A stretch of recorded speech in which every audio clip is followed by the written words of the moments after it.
Shalom, bonsoir à toutes et à tous. On est très content de se retrouver pour ce jeudi soir. Il est 20h30 en Israël et on a le plaisir de retrouver Raoul Spielberg, qui nous avait fait un excellent cours sur la période de Pessah.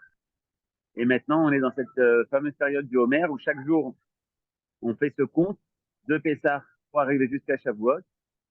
Mais comme on sait, cette période du Homer, elle a pris un autre tournant avec l'histoire de Rabbi Akiva.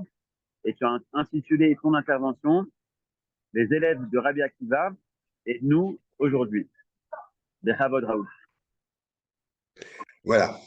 Merci pour cette introduction parce que beaucoup de gens ne savent pas qu'à la base, la période du Homer, c'est en fait le pont, le trait d'union entre Pessah et Shavuot. Min HaTorah, du point de vue de la Torah, c'est une période extraordinaire.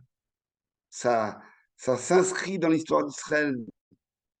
Dans cette période où Israël sort de Mitzrayim et monte d'étape en étape pour arriver au pied du mont Sinaï, et elle est pérennisée pour les générations. On nous demande de la compter parce qu'elle a de la valeur. En Eretz Israël, cette période du Homer est d'une joie encore particulière parce que ça, c'est aussi le printemps, c'est aussi le moment où enfin, après l'offrande du Homer, la nouvelle récolte est autorisée. On se réjouit de la nouvelle récolte d'orge et à Shavuot de blé. Bref, une grande période de joie. Et malheureusement, les gens ne savent pas ça. Ils comptent le Homer, et puis il y a ce poids du deuil qui fait que on vit la période du Homer comme si c'était les 3 semaines, vous voyez. Or là, il y a une erreur. La période du Homer est fondamentalement une période de joie. Maintenant, cette période de joie, elle a été frappée d'un deuil, le deuil des élèves de Rabbi Akiva, et c'est la leçon de ce deuil que je voudrais dégager avec vous. Pour ce faire, je m'appuie sur le texte de base. Le texte de base, c'est la Gemara dans Masechet Yevamot d'Af Samerbet, où la Gemara, très étonnamment, on est dans Yevamot, on s'occupe de Yiboum, donc des lois de remariage, en fait, des obligations envers la veuve d'un homme qui est mort sans enfant et qui devrait épouser le frère dans certains cas, etc. Et à travers cette question de la mort d'un homme qui n'a pas eu d'enfant, la Mishnah de Yevamot nous parle de l'importance de la mitzvah de Pirkei Avot, d'avoir des enfants. C'est dans ce contexte très très spécial que la Mishnah va nous dire que la mitzvah de Pirkei Avot, c'est d'avoir un garçon et une fille pour Beth Hillel, 2 garçons pour Beth Shammai. Et puis la Gemara continue. Elle dit, mais il y a un Rabbi Yoshua qui dit, même si on a fait la mitzvah de Pérévérivia, il faut avoir le plus d'enfants possible, parce que pour que le peuple juif continue, il faut dépasser ce stade minimal de la mitzvah qui serait juste la reproduction du couple par un couple descendant, et donc fatalement on aurait une diminution. Et il se sert d'un passouk. Et c'est là où on va arriver aux élèves de Rabbi Akiva. Un passouk de Kohelet qui dit Baboker zera et zaracha, vela erev al tenach yadecha. Le matin, tu ensemenceras ton champ, et le soir, ne t'arrête pas. Et alors, Rabbi Yoshua pense que c'est une allégorie sur l'enfantement, l'engendrement, la mitzvah d'avoir des enfants, et il dit même si tu as déjà eu des enfants, le matin, continue à en avoir. Shencha yodea et zeirsha, car tu ne sais pas quelle est lesquels vont continuer à transmettre, lesquels vont s'arrêter. Comme dans la parabole d'un champ, où tu dois ensemencer ton champ et tu ensemences de façon large, parce que toutes les graines ne donnent pas du blé. Et si tu veux avoir du blé en quantité suffisante, il faut ensemencer beaucoup. Et donc on est là dans la parabole du champ, qui est la parabole de l'ensemencement, et la mitzvah de Piriyavérivien, qui est la mitzvah de créer de l'avenir, de dire que le monde doit continuer. Comme l'explique le Sefer Achinour, la mitzvah de Piriyavérivien vient dire que nous nous inscrivons dans un monde qui continue. Et que celui qui refuse la mitzvah de Piriyavérivien, il montre qu'il n'est pas impliqué, il ne comprend pas la valeur du monde qu'Hachem a créé. Et il ne veut pas sa poursuite. Donc c'est une mitzvah éthique, c'est une mitzvah qui donne de la valeur à l'existence. Ça, c'est Rabbi Yoshua. Rabbi Akiva, il a lu ce passouk à propos de l'enseignement. La parabole du champ, la parole de la semence de vie, ça peut être la semence, c'est la matière séminale qui fait qu'il y a de l'enfantement, mais ça peut être aussi la semence de vie, c'est l'enseignement de la Torah. Et à ce propos-là, l'Agma dit que sur lui-même, il a appliqué ce passouk. Et alors, c'est l'Agma dans les Vamot.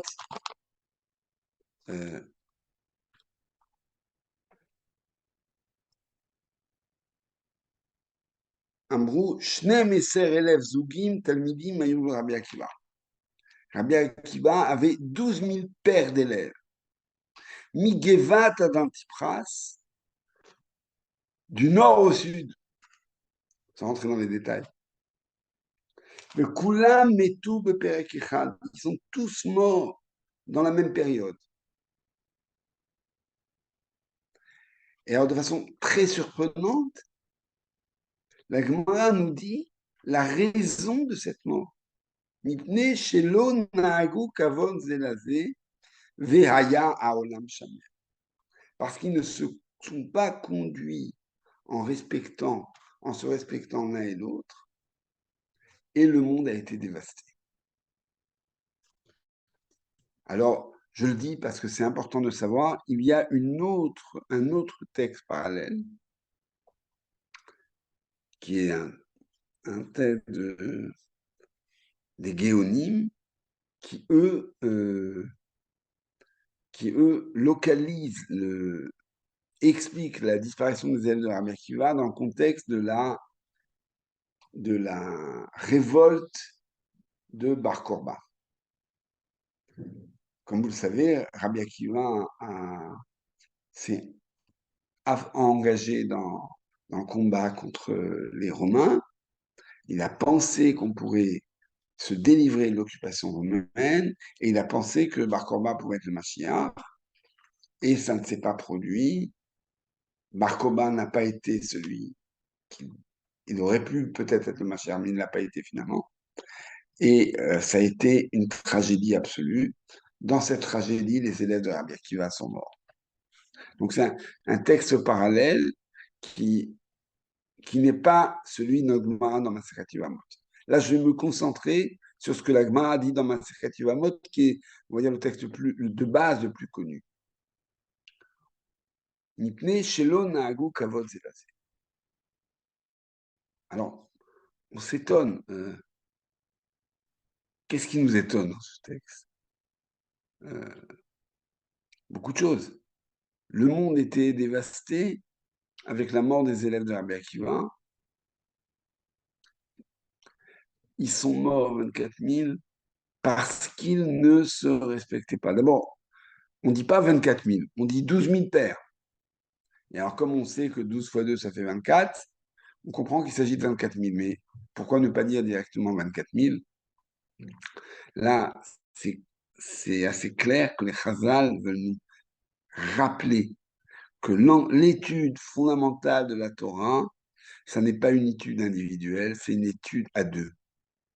C'est une étude qui se déroule dans l'espace du dialogue, sans quoi il n'y a pas d'étude possible.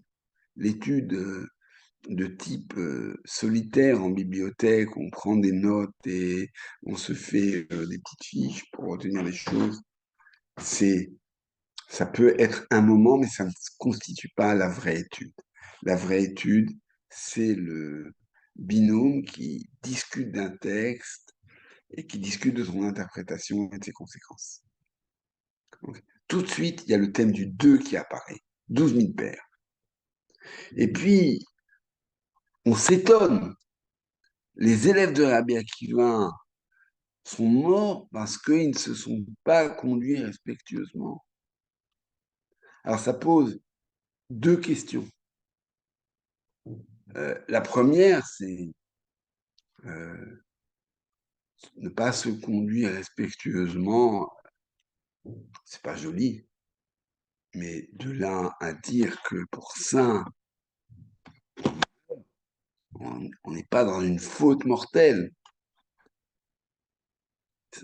ça paraît, j'oserais dire, un petit peu disproportionné, pour prendre des thèmes à la mode.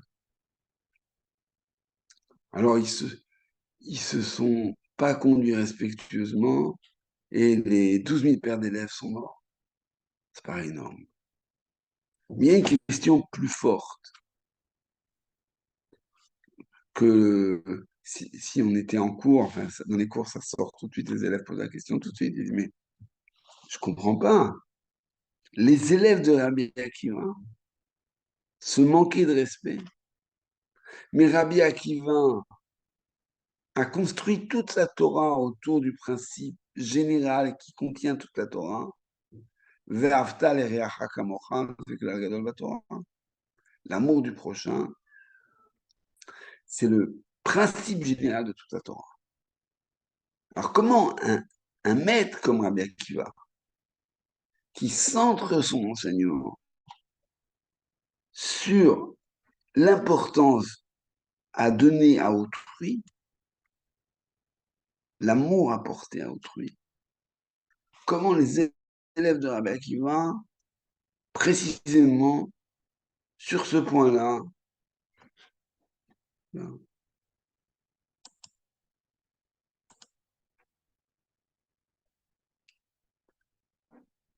vous ai perdu là? Ça va? Johan, ça, chez moi j'ai eu On une t'entend sorte de toujours panne. là, on se pose la question. En fait, ils ont trébuché, ils ont échoué sur le thème le plus fort de Rabbi Akiva, qui est l'amour du prochain. Ouais.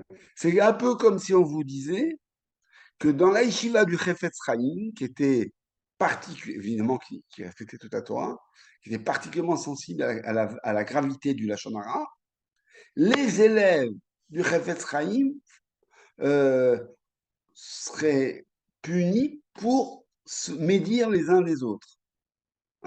S'il y a ma pratique de yeshiva, à la fois comme accompagnant ou comme enseignant ou comme élève, c'était toujours de constater que en fait, les élèves d'une yeshiva, ils sélectionnent très très bien ce que le Rav, le Rosh Yeshiva, a de particulier, à ce à quoi il est particulièrement attaché. D'ailleurs, des fois, c'est même caricatural. Ils, comme ils ont saisi euh, ce qui est important pour le maître, ils ont même tendance parfois à délaisser les autres aspects de la Torah pour se réduire à ce que le maître enseigne. C'est ça le risque en général, qu'ils réduisent la Torah au point particulier sur lequel le maître, le Rosh Hashiva, est particulièrement attentif. Ça, on est habitué, c'est un risque en général. Les enseignants, ils sont sensibles à ce risque, ils essayent d'éviter ça, mais si vous voulez, c'est un petit peu obligatoire. À partir du moment où quelqu'un met l'accent sur quelque chose et c'est le maître, on suit ce chemin, on a un peu tendance à délaisser le reste. Mais là, on a quelque chose qui paraît paradoxal. Les élèves de Rabbi Akiva sont des grands amis d'Achami. Certainement, ils connaissent et respectent la Torah. Et quant à l'attention apportée à l'autre, ils sont fautifs au point d'en mourir. quand même a priori paradoxal.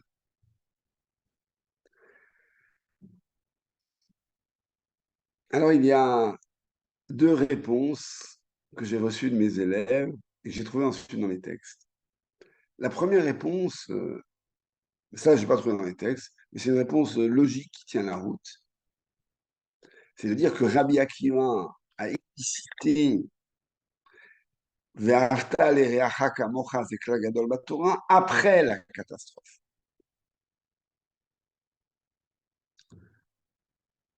Donc, il aurait, c'est une réponse logique, il aurait vu le drame et la disparition de tous ses élèves, et avant de former des nouveaux élèves, comme on va voir en texte, il a dit, maintenant, je vais centrer mon enseignement, et je vais dire que toute la Torah tient sur l'amour du prochain. Cette réponse, si elle est logique et si elle résout le paradoxe, ne tient pas vraiment la route. Parce qu'on a le sentiment que chez Rabbi Akiva, cette centralité, elle ne date pas de cet épisode-là, qui a eu lieu à la fin de sa vie. Cette centralité, elle a toujours enseigné. On ne peut pas dire que c'est une leçon qu'il aurait tirée de l'histoire. Alors, il y a une autre articulation sur laquelle je vais prendre du temps, c'est de dire que il n'est pas marqué dans la Gemara que les élèves de Rabbi Akiva sont morts, parce qu'ils ne se sont pas aimés les uns les autres. Il est très possible que la mitzvah de Ve'afta l'ereacha kamocha, telle qu'elle est définie dans les textes, ils l'accomplissaient. De la solidarité pour celui à qui manquait quelque chose. Ils avaient de l'empathie pour celui qui était malade. Ils venaient consoler celui qui était dans le deuil. Ils faisaient les choses qui font faire, qui sont indiquées par la mitzvah de Ve'afta l'ereacha kamocha. Et peut-être même qu'ils portaient beaucoup d'amour. Mais on ne dit pas qu'ils manquaient d'amour, on dit qu'ils ne se conduisaient pas avec respect. Et comme je suis maintenant un vieux prof et parfois on me demande des conseils de toutes sortes d'ordres,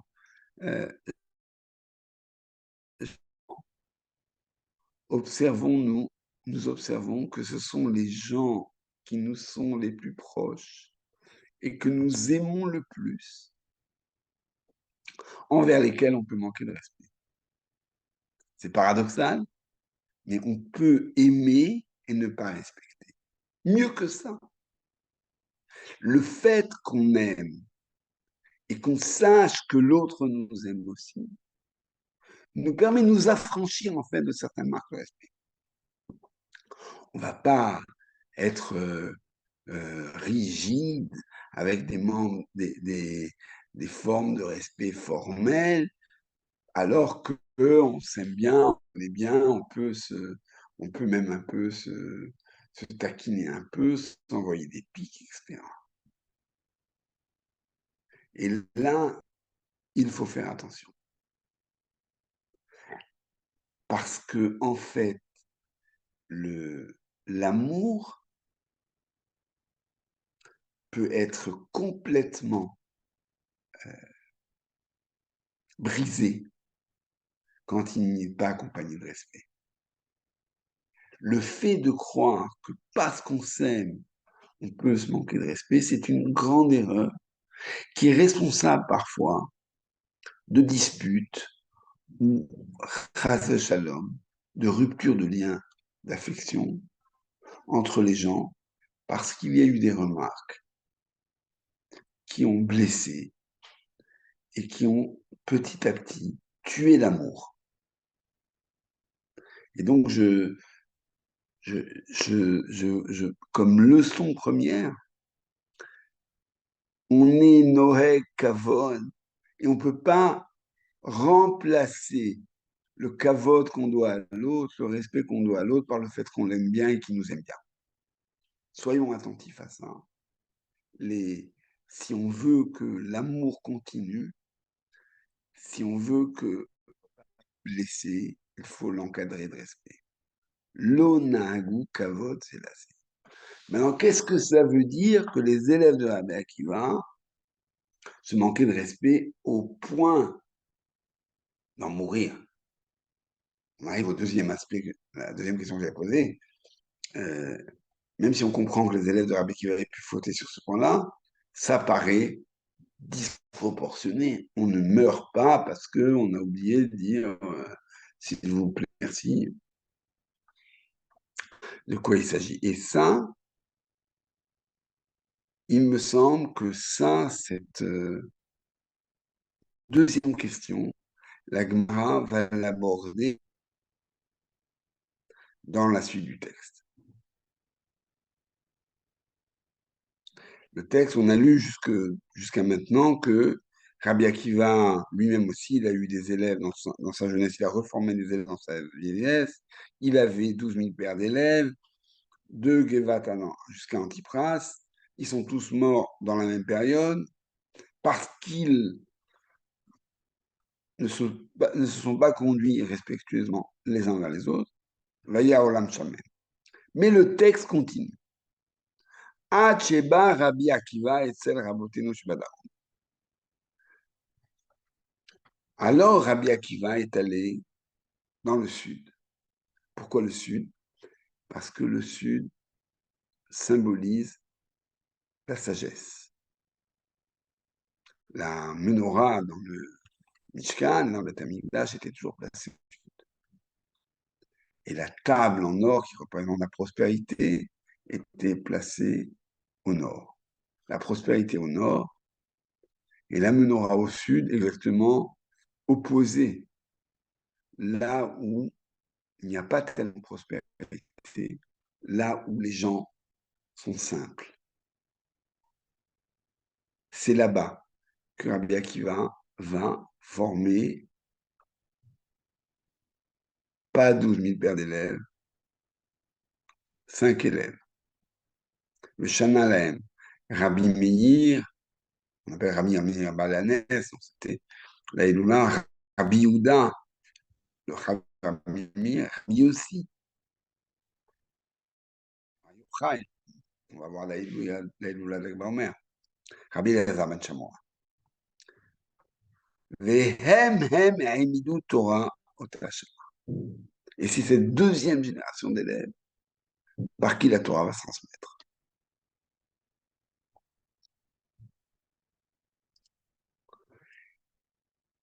Et là, on va peut-être avoir la de cette deuxième question. Pourquoi c'est tellement grave et pourquoi nous devons respecter ce deuil du Homer? Tana kulam metum pesach valatzeret. On enseigne que c'est quoi cette période où ils sont tous morts? C'est la période entre Pessah et Shavuot. Vous voyez qu'on ne dit pas de Pessah à Lag Baomer, comme font les Sfaradim, ou de Rosh Chodesh Iyar à Shavuot, comme font les Ashkenazim. Les deux minagim s'appuient sur les deux mots qui existent. Les uns commencent à Pessah, ce qui intuitivement le plus logique, Kula Metumi Pessah, donc on commence de Pessah. Et les autres disent que c'est 2 tiers de la période.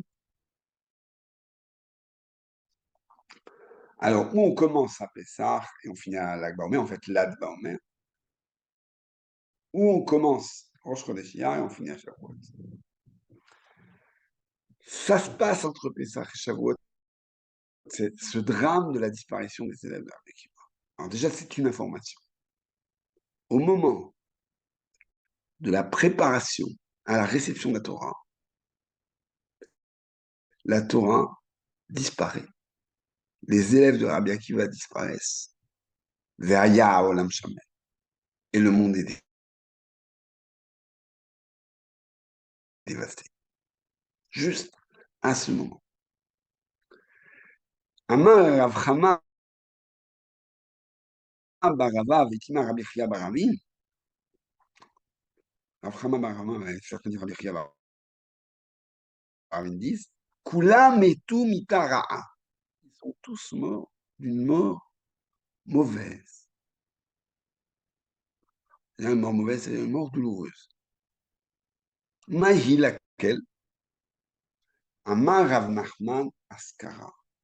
Askara, c'est Rav Nachman dit Askara, une maladie qui ressemble à la diphtérie. Alors, la deuxième partie du texte, quand on la lit comme ça, elle paraît un peu choquante. Ils sont morts, entre Pessah et Shavuot, très bien, ils sont morts d'une mort mauvaise, violente, douloureuse. C'est déjà pas très, très joli. On se demande pourquoi on nous dévoile ça. Et en plus, Rav Nachman qui veut savoir exactement de quelle mort ils sont morts. Ça paraît un détail, une curiosité qui paraîtrait malsaine. Qu'est-ce que c'est que cette volonté de savoir comment ils sont morts? Alors, je m'appuie sur le commentaire du Maharal de Prague qui dit non, mais c'est pas de la curiosité, c'est la clé du texte.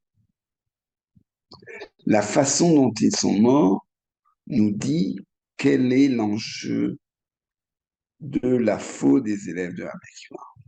Quel est le problème? Et je vous lis le Maharal dans son Chidush Agadot. Ou Metu Mitat Askara, ils sont morts de cette mort qui ressemble à la diphtérie, une mort d'étouffement, une infection de la gorge qui fait qu'on ne peut plus respirer. Matril Bepe ou Mesayem Begaron. Chez Mimenu Adibour, chez Ouetzem Ahaim. C'est une infection qui attaque la bouche et qui va jusqu'à la gorge, le lieu de la parole.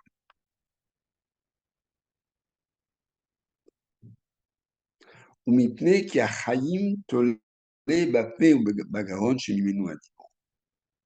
Parce que la parole dépend de la bouche et de la gorge. Parce que la parole dépend de la respiration. Parler, c'est faire circuler un souffle. Respirer, c'est établir un échange vital avec le monde. C'est savoir prendre et donner. Les élèves de Rabbi Akiva sont morts, dit le Maharal, parce qu'ils ne savaient plus échanger. Regardez il le relie. Sharektiv, Vayi Adam, le Nefesh Chaya, Vetargumo, le Nefesh Memalela. L'homme a été un être vivant, un souffle parlant.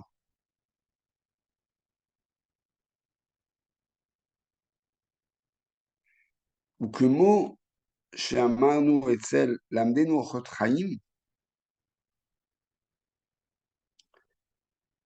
la Gemara rapporte dans Brachet Brachot qu'il y a les Talmidim sont allés voir Rabbi Eliezer ben Orkonos et ils nous demandaient apprends-nous le chemin de la vie. Et il leur répond Izaru bekavod chaver.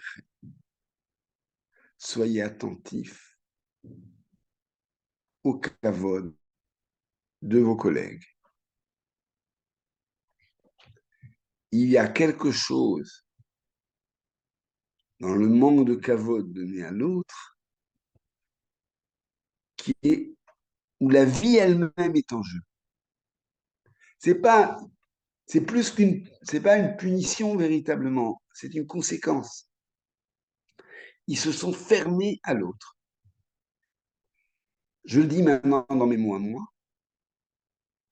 Ils étaient OK au niveau de Vaftaler et Hakamocha, mais quand il s'agissait de présenter quelle est la Torah de Rabbi Akiva, quelle est la Torah, qu'est-ce que c'est que la Torah?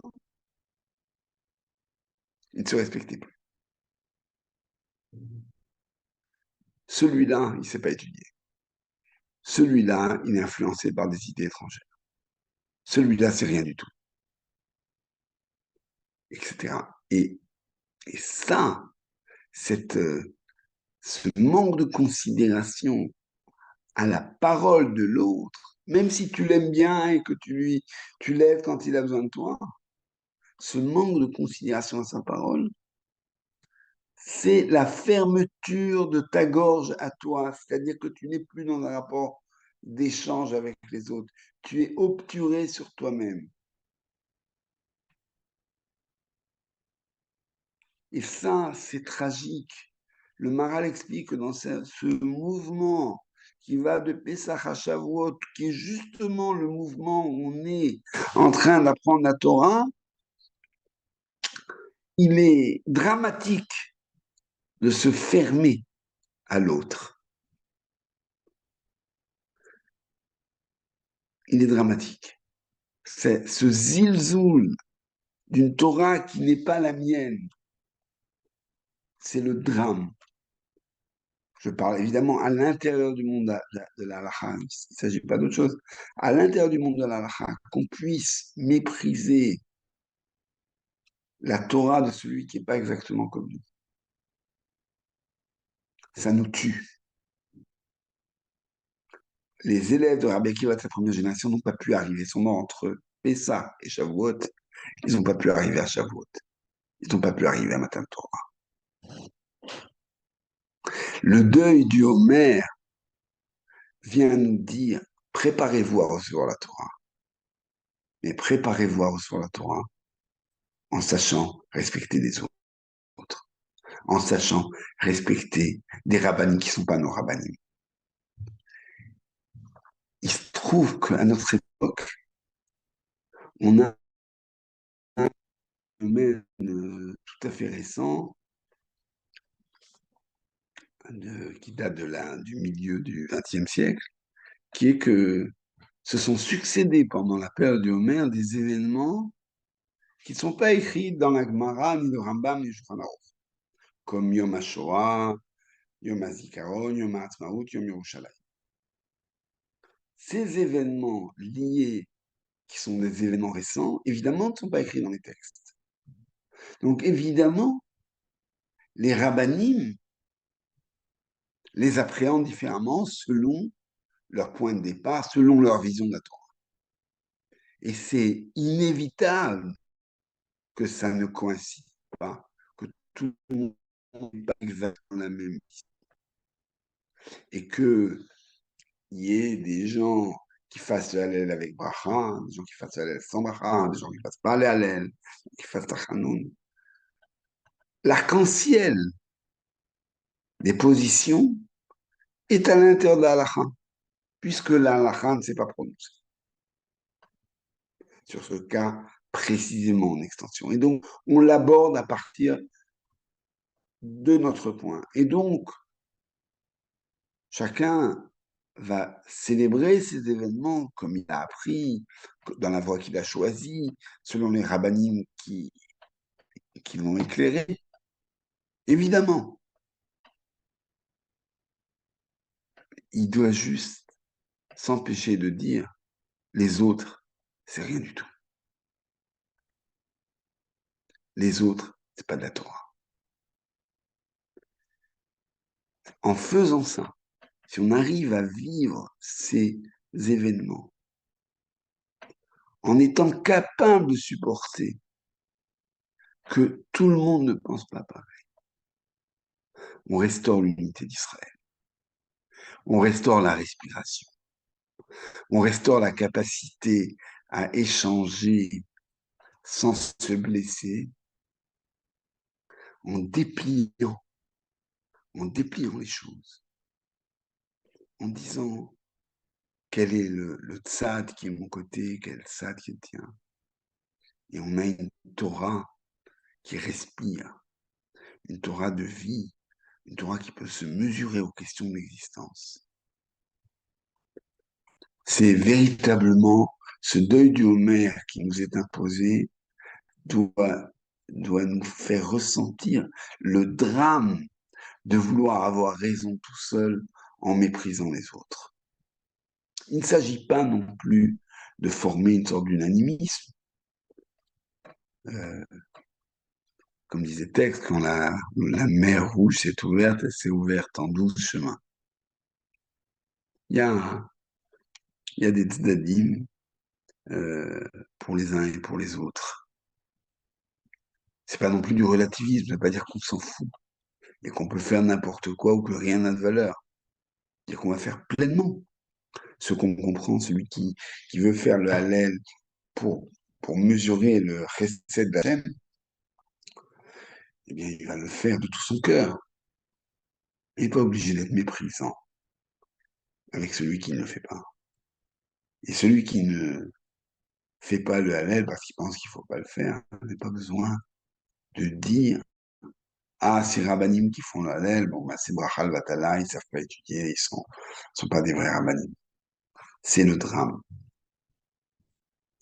Nous devons respecter nos rabbinim, suivre la voie qu'on a choisi de vivre, être capable de supporter qu'il y ait d'autres. Sans quoi, on risque de s'étouffer. On risque d'avoir une Torah qui est entièrement fermée sur nous, qui n'est plus une Torah de l'échange. La Gemara dans Masechet Eruvin, elle dit que elle rapporte un événement que tout le monde connaît pendant 3 ans, où Beth Hillel et Beth Shammai se sont disputés. Puis, ça a failli, dit le texte, donner un schisme de Torah. La Torah de Beth Hillel et la Torah de Beth Shammai. Mais une voix du ciel est sortie et a dit, donc tout le monde connaît ce texte-là, Elou va Elou divrei Elohim Chaim, les uns et les autres sont porteurs du parole d'Akadosh Baruch Hu, ve halacha que Beth Hillel. Et la halacha, elle est comme Beth Hillel. Alors, souvent on se demande si, si les deux sont vrais, pourquoi la halacha, elle est plus comme Beth Hillel que comme Beth Shammai.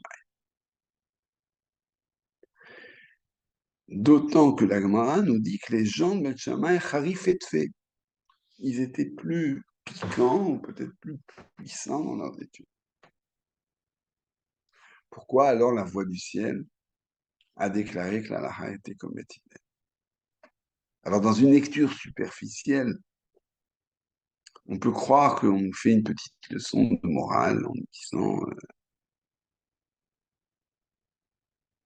nous disant, c'est la suite du texte, en nous disant, parce que quand Beth Shammai présentait un problème, il présentait son point de vue. Et Beth Hillel ensuite présentait le leur. Tandis que Beth Hillel, quand il présentait le cas d'une discussion, il présentait le point de vue de Beth Shammai avant le leur. Alors, c'est ce que j'essaie d'expliquer. On a l'impression qu'on nous fait une petite leçon de morale, on nous dit passez le premier, soyez polis, c'est gentil d'avoir cité Beth Shammai avant eux, et du coup ils sont récompensés, la halacha est comme. Il faut entendre ce qui est dit. Beth Shammai énonçait son point de vue, et il pensait avoir raison. Donc il ne s'attardait pas sur le point de vue de Beth Hillel et sur leurs arguments.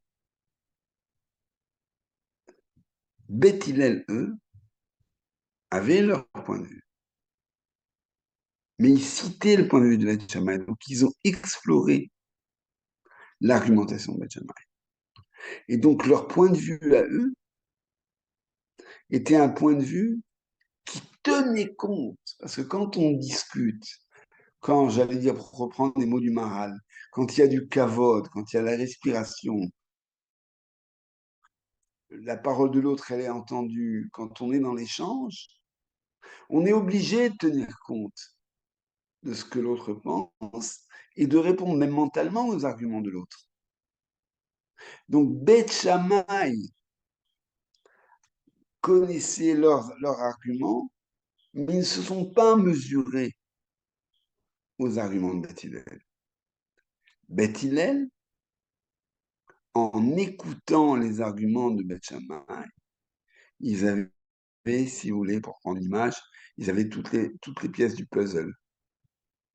Ils avaient les pièces qui étaient dans leur argumentation et celles qui étaient dans l'argumentation opposée. Et donc la halakha est chez Beth Hillel parce que Beth Hillel intègre Beth Shammai. Celui qui écoute est riche de ce que l'autre dit. Il pense aller plus loin, mais il tient compte de ce que l'autre dit. C'est d'ailleurs une clé dans l'étude. La Mishnah dans Avot, la Braïta, enfin, du 6e chapitre de Avot, nous dit que la Torah s'acquiert avec 48 qualités.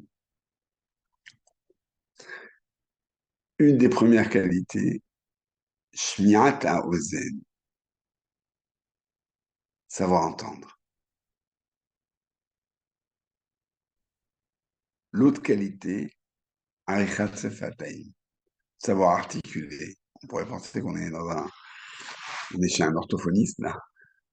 Non, on nous dit que ce qui se passe au niveau de la communication est essentiel.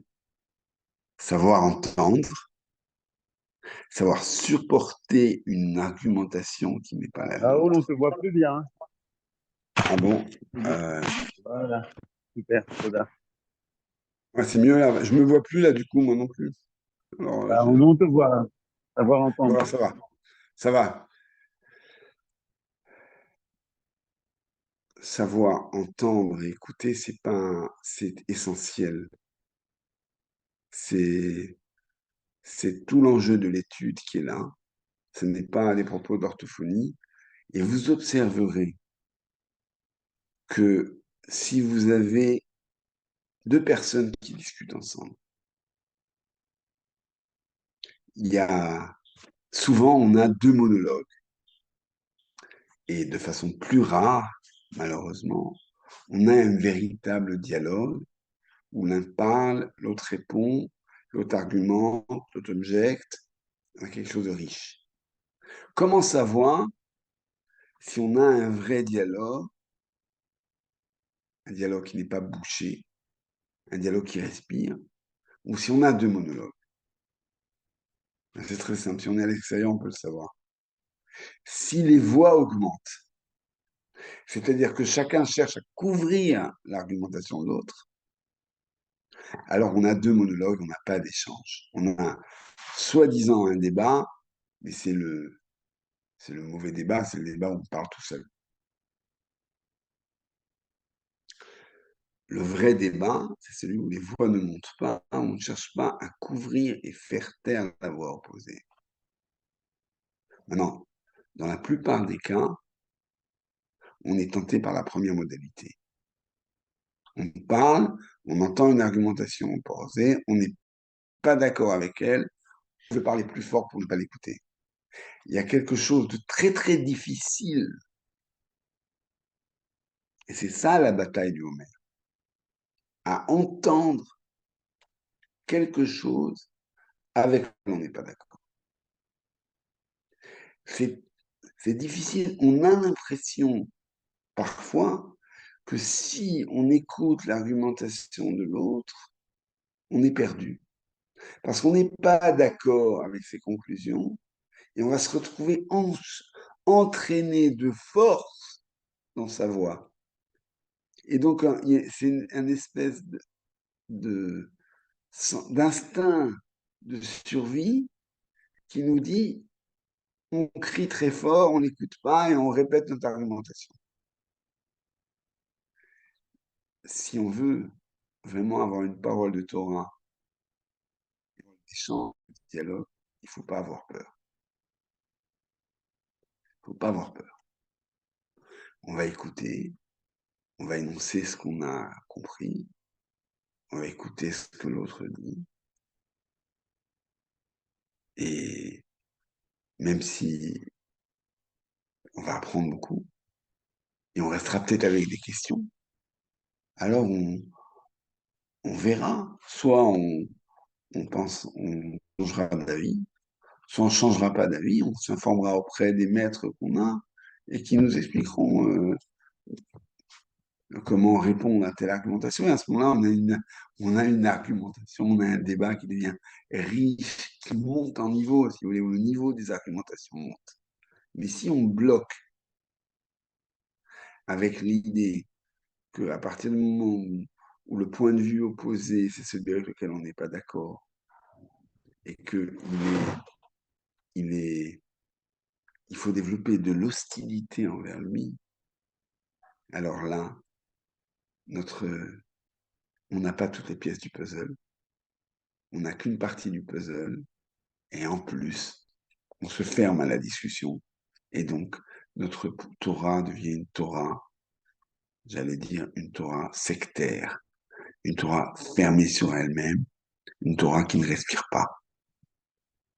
Il faut avoir confiance dans notre Torah et confiance dans le dialogue pour que Israël puisse arriver au pied du mont Sinaï, que Ishechal Belevechal, ensemble, comme un seul homme, avec, comme dit un midrash rapporté par Shoshani, qui dit que, on dit toujours qu'il y a 70 facettes,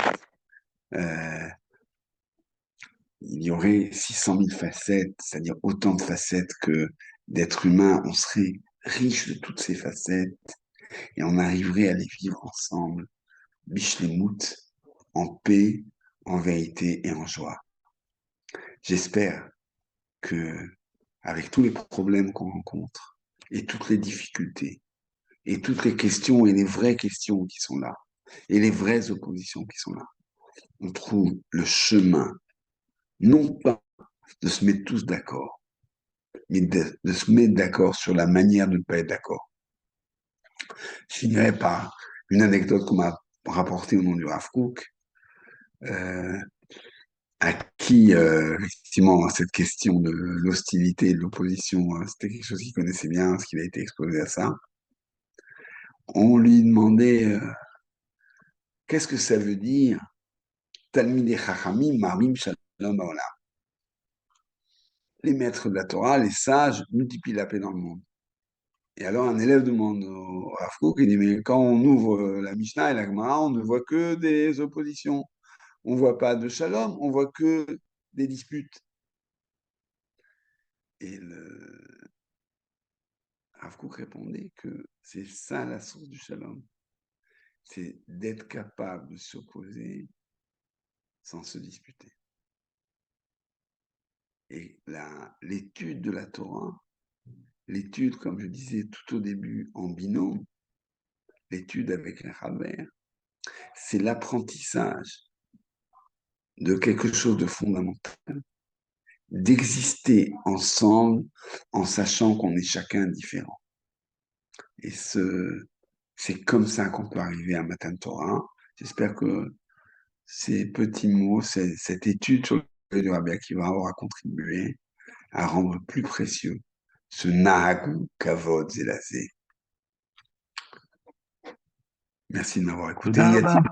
Y a-t-il des questions? On peut ouvrir le micro si des gens veulent intervenir. Merci beaucoup, Raoul. Non, merci beaucoup, Toda Rabba. Vraiment, c'est vraiment très intéressant, le développement que vous avez donné. Des questions? Merci, Suzy. Et à la prochaine. Toda Rabba. Shabbat shalom. Alors, Shabbat shalom à tout le monde. Shabbat shalom. Et puis, Bezrat Hashem, Chag Sameach, que l'on puisse vivre les fêtes qui viennent dans la Simcha. Amen, amen. Et que Israël retrouve sa sérénité, sa Simcha, Bezrat Hashem. Merci d'avoir visionné cette vidéo. Je vous invite à vous abonner à notre chaîne InMode pour plus de replays, de conférences, de cours, d'interviews. Cliquez sur le bouton juste ici et vous êtes abonné à l'InMode. À très bientôt.